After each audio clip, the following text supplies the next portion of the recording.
Brought to you by Chevy Trucks. The trucks you can depend on. The trucks that last. We're here today with the wildlife officer cadets, and what they're doing today is their physical training exercises. And throughout the 14 weeks of training, they'll run and they'll do push-ups, do sit-ups, different exercises that throughout the 14 weeks of training they have to improve. And this is their second time, so they're trying to improve from the first time, then they'll do it one more time. They have 14 weeks of school where they start out with the basics in law enforcement, where they'll teach them to become law enforcement officers and what you can and cannot do. And they'll move on to department policies and procedures and learn how to do all their paperwork and the different routing of different parts of the paperwork. And they'll get into defensive driving schools, defensive boating schools, where they'll learn how to approach boats when they're checking fishermen in the field and working boating. On the defensive driving school, they'll learn pursuit driving and what to do in different situations on driving. They'll also have a week-long ride-along with a wildlife officer in the field, where they'll have the hands-on training, which is the best training that you can have. 5 seconds, time the whistle blows. We train all of our cadets in the use of the semi-auto pistol 40 caliber. They get about 18 hours of classroom, and then we bring them over to the firing range for evaluation purposes. During that evaluation purpose, we give them load and make ready drills. We give them stoppage drills. We also try to put them under pressure with this weapon. The stoppage drills consist of the failure to eject, which is known as a stove piping, and we also have the failure to extract, which is known as the double feed. And then we get into our reloading drills, which the reloading drills are slide forward reload drill that teaches the cadets and the officers that they have to strip the magazine out of the weapon. Then we get into a slide lockback reload drill. When the slide is locked back on this auto pistol, it means only one thing, that the weapon is out of rounds and that they need to change the magazine. They have to be able to do these drills under stress and even at night. Outstanding, people. 9.56. Hold your weapons. Tell her what it is. I decided to become a wildlife officer because I enjoy the outdoors. I pretty much grew up camping. My parents always took us camping and fishing when we were younger. And I've seen a lot of wastefulness of wildlife, fish and animals as I was growing up, and it's something that I've wanted to do is to preserve for the future. Our children and our children's children. Someone's going to have to preserve the wildlife for the future, and I'd like to be a part of it. I guess the main part I enjoyed about the game and fish training was the range. I've been trained previously on several ranges, but I've never had the type of training the extensive training that they're giving us here. It's like if your gun misfires, they teach you to fix your own jams, because when you're out there in the woods, you're not going to be able to raise your hand and say, hey, I got a jam. Nobody's going to help you. Nobody's going to be there. And they teach you, how to roll off situations. My least favorite part was called attitude adjustment. They kind of adjust our attitudes every once in a while, and a lot of physical, a lot of push-ups, and it's sort of like a boot camp in that aspect. It's a lot of physical training, and I hate to run. I do feel very confident being out in the field.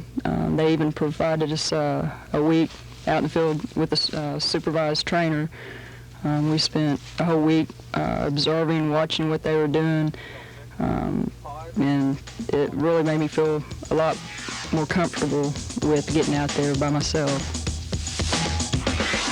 What we're trying to achieve here today is to bring the cadets out onto the river. We've got a lot of water on the river, show them how it moves different, how it moves the boat around. We're trying to give them exercise and practice and stop and approach on the river because it's so totally different than it is on a lake.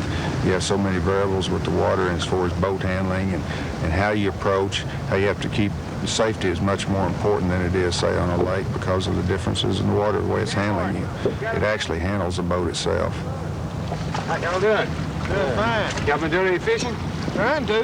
They ain't been cooperating. It hasn't been. It's a little chilly out. It is kind of cool today. You mind if I check your fishing line? Don't mind at all. Y'all got one here somewhere. How long y'all been fishing today? Oh, a couple hours. Hadn't done any good. The water's been a little bit rough today. Thanks. Looks good. Thanks, sir. I hope that was the right one. My wife brought it for me. I believe she did all right. Thanks, sir. Appreciate it. Mind if I check your live well? Anytime. No, you can look right at here. You would. They're dry as a bone. I don't see any water or fish. Y'all need to get after it. Story of my life. Too cold today. All right, appreciate it. Y'all be careful. Yes, sir. Have a good day. Okay, you did real good. No problem with that at all. You got good arm movement on your stop. You came around behind them like you're supposed to. Pulled up. You know, no problem with that at all. Got up there nice and smooth. Asked them what you needed to ask. Check what you needed to check. And left. No problems at all. Did real good on it. Thanks, sir.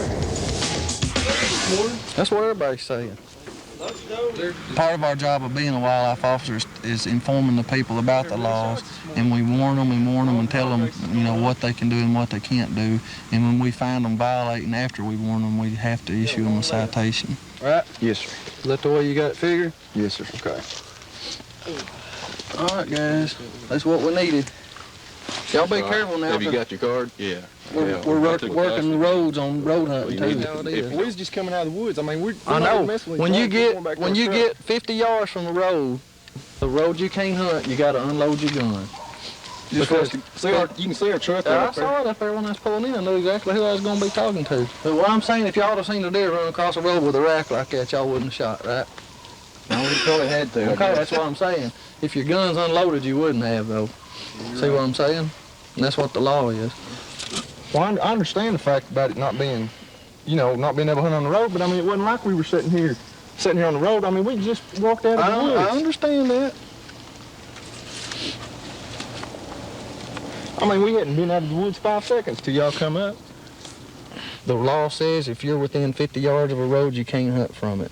And when you coming back to your truck, you got to unload your gun if you're going to be on the road. It's just that simple. Prima facie evidence says if y'all got a loaded gun, we can say you're hunting. I would say you was hunting down here. And I came out, I'd unload my gun. Every single time. Yep. Because that's the law. Even if your truck was right there. That's the law.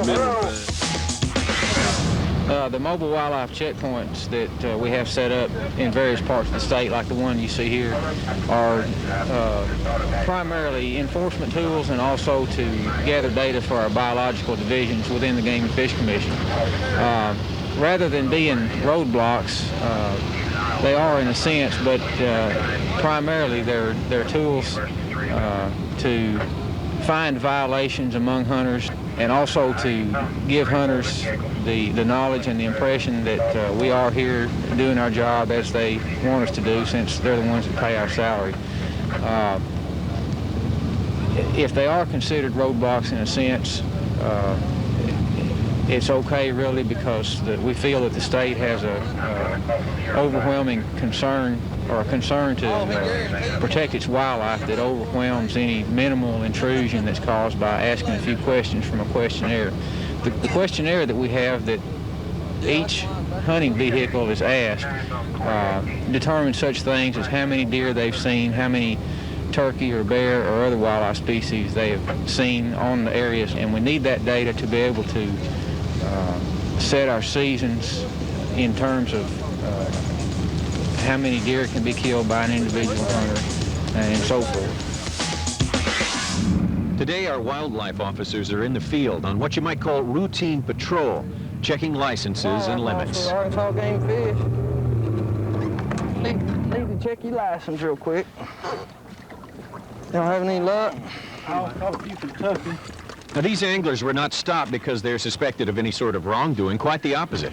The officers are just doing their jobs, and today everyone gets an equal opportunity to visit with the authorities. Are y'all familiar with the length limit on the blacks? 14 inches, eh? Yeah. Measure this one, Floyd. That's a black. 14 1/4, guys. Do y'all know the difference between a black and a Kentucky? Not really. Okay, let me see the fish and I'll explain it to them. Do you know who caught the fish? I caught that. Okay. Basically, the first thing you look for is a tooth patch on the tongue. And you can feel on that one, it's on the tongue right here. See how smooth it is? Yeah. On both of those Kentuckys, it'll have teeth on the tongue. That tells you that it's a Kentucky. Oh, okay. Another place, you can close his mouth. You can see how the lip comes back behind, the jaw comes back behind the eye. Yeah. That means it's a black. A Kentucky will come even with the eye. Close his mouth like that and you look at it. But what we're going to have to do is issue a citation for possessing a short bass. Close, man. Well, we'll give you a court date if you want to come to court. What we do is I'll take it up there after a while and I'll take pictures of it on the board. And there's no tolerance on Lake Maumelle. We've been having a problem with it, and that's what we got to do.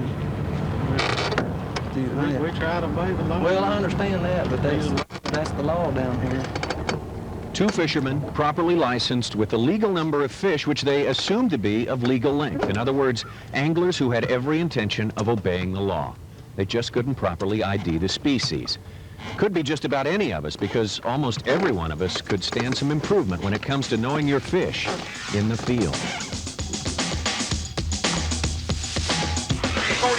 There's an auction going on today. Some good buys to be found. But at this one, folks are actually buying back their own belongings, items confiscated by officers of the Arkansas Game and Fish Commission. The wildlife officers can seize your equipment if you're charged with a major violation, and your property is either sold at auction or used by the commission. The Game and Fish is not in the business for taking people's equipment, but on major violations that we consider major violations, such as shocking fish, night hunting, hunting out of season, it's part of the fine in most courts to confiscate the equipment.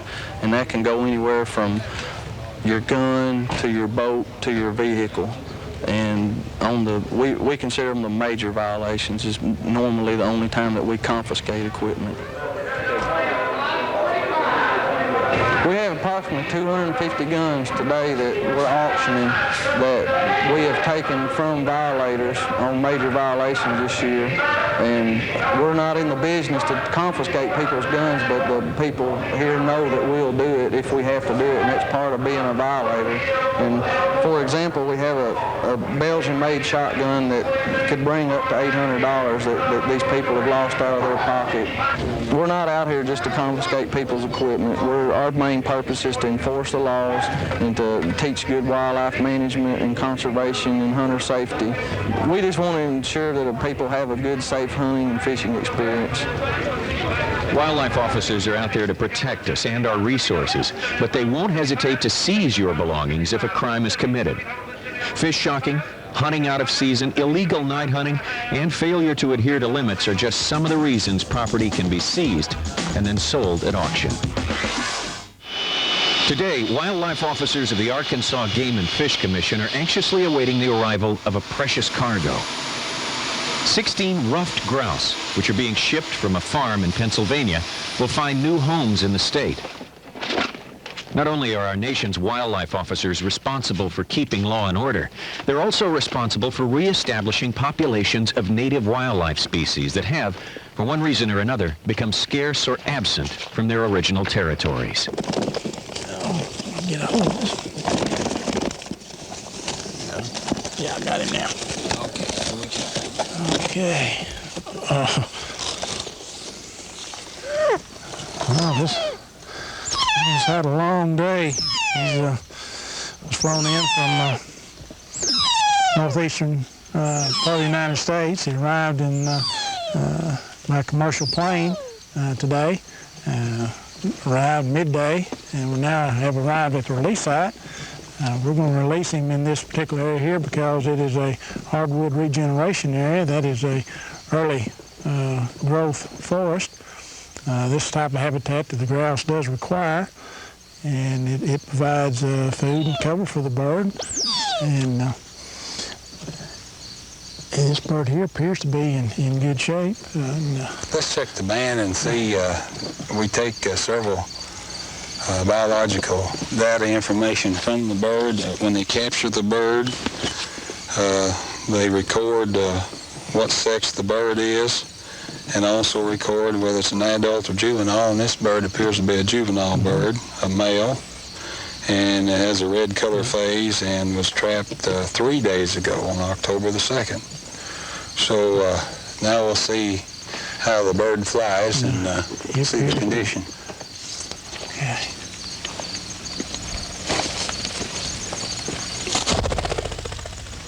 Oh, he took off well.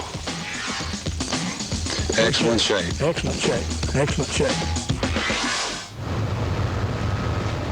We've got complaints today about people deer hunting out of season. We're going to take our decoy out, see if we can't get somebody.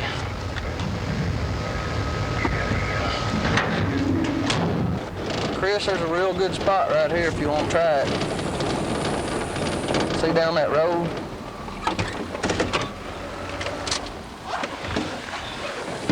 We can set it up in that road right there. When they drive by, they'll see it down there past the shadow. And then I can hide down here. You can find you a spot over here to hide. I can get right in there. That'll work. Set it up.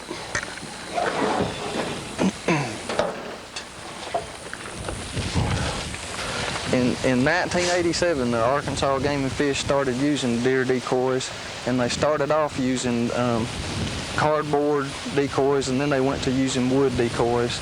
And then in 89, last part of 88 and the first part of 89, we started mounting full mounted deer, and the people got smart on that, so now we've gone as far as putting remote controls where the deer does have moving parts. And it's been real effective, especially on people hunting out of season, hunting from the road, and then night hunting. We put eyes on it to where they glow like a deer, and people will drive by and shoot at it at night. The majority of the people, when they shoot it, they're disgusted at themselves, and they're embarrassed. They know, most people know that you can't road hunt, and they're just mad that, that they got caught, and mostly because it's caught by a decoy. They're more embarrassed than they are anything. This particular decoy, last year during one permit hunt on a management area, we got 20-something people in one day.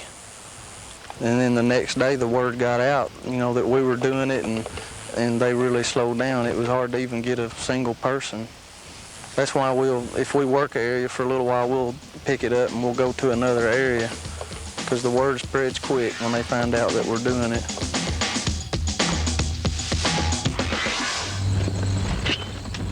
You got one coming, 878.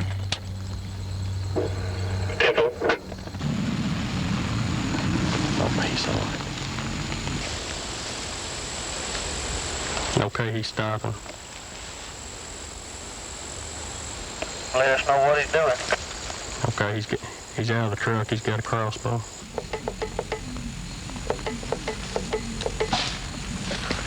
Come get him. He's loading it again. Did he shoot? Yeah, come get him.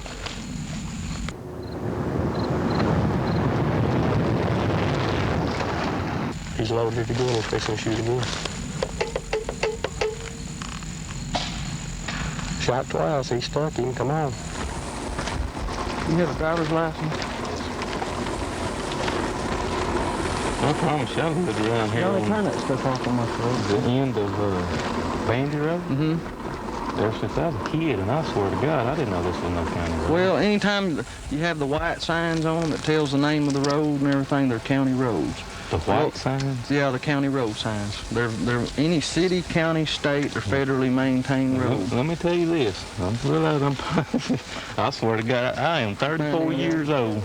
Okay. I'm 34 years old, and I have never in my life killed a deer and hunted all my life. And I promise you, Well, I have never even tried killing one illegal. I won't do it. I've had several opportunities. You're not killing illegal deer. It's either sex season right now, and What we could do is we could charge you with hunting off the road. I can understand that, but I swear to God I didn't. You got me shaking.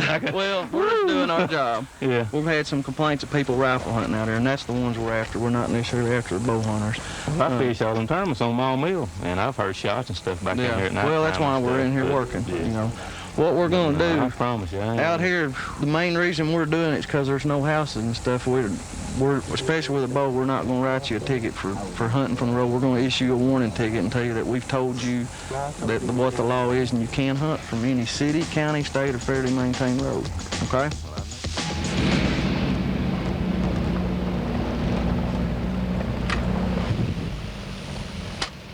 Okay, he's stopping. Be sure and watch and see who's shooting. Okay, there's only one in the truck. He's out. He's got a rifle. He's walking back down the road now. 10-4.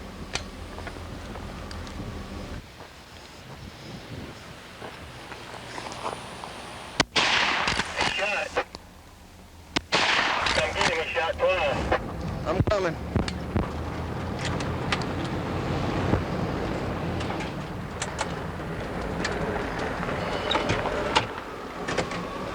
Put the gun on the ground. Did I do something wrong? Yeah, I need to see your hunting license. Go ahead and get that gun and find the shells. What were you shooting at? Deer. Well, it's not a deer, it's one of our decoys. And it's not deer season either. I don't know. What I'm gonna do is I'm gonna issue a citation for hunting deer out of season and shooting from the road. We're having a problem with it in this area is why we're up here working it, and you can't, according to the law, you can't shoot from any city, county, state, or federally maintained road, and this is a county road. You can't shoot off the road? You cannot shoot off the road. Yeah, this is a county maintained road. Somebody might be pulled down that road right there behind that deer, and you could shoot them or a vehicle or anything. You don't have any idea just driving by and shooting. I didn't know. Well, that's the law. Like I said, I'm gonna issue a citation for hunting deer out of season and shooting from the road. Are you gonna keep my gun? That's part of it. I'm gonna have to keep it as evidence. I'll take your gun for court for evidence. I'm just gonna seize it. I'll give you a receipt for it telling you that I have it. And if the judge chooses to keep it, it'll be confiscated and turned over to the Game and Fish to be sold at auction. Today, our wildlife officers are responding to an unusual call. As they were working with our ESPN Outdoors production crew, they heard a gunshot close by. Now, this property is a military installation and wildlife management area, which allows for some restricted hunting. Now, what they found was a hunter who had fired his gun after seeing the wildlife officers and the TV crew in the area. He felt they'd interfered with his hunt. And what the hunter didn't know was that the officers and crew had received special permission to shoot in the area, and he had just broken the law by being in possession of a firearm. I'm going to issue a citation for possessing the gun, whether you shot it or not. I don't care whether you shot it or not. Number two, you can go to court. You can tell the judge what the situation was. I can tell the judge what the situation was. And if you don't like the way I handled it, and because we were out here shooting, you can call the Game and Fish and you can talk to my boss and tell him whatever you think you need to tell him. You know, it doesn't matter who was here first or who wasn't, but I can tell you your truck wasn't on the road when we got here. I can promise you. I don't have no reason to make that up. See what I'm saying? If you're going to hunt on Camp Robinson, I'm not trying to get on you, man. I'm just trying to explain to you where you understand it. If you're going to hunt on Camp Robinson or any other wildlife management area, you have got to look at the regulations, see what the regulations are. We were sitting on the road and heard a shot and went down there and stopped a subject that had a shotgun and I had to explain to him that this is a wildlife management area. And the wildlife management area, all the seasons are closed right now, and you cannot possess a gun out here. So he was issued a citation for possessing a gun in a closed management area. And apparently he got pretty upset because he had had dealings with me last year, which, you know, doesn't matter. But he was in the wrong, and he knew he was in the wrong, and he ended up telling us he shot the gun just to make us mad. And, you know, that's the kind of stuff you deal with. You just got to get used to it.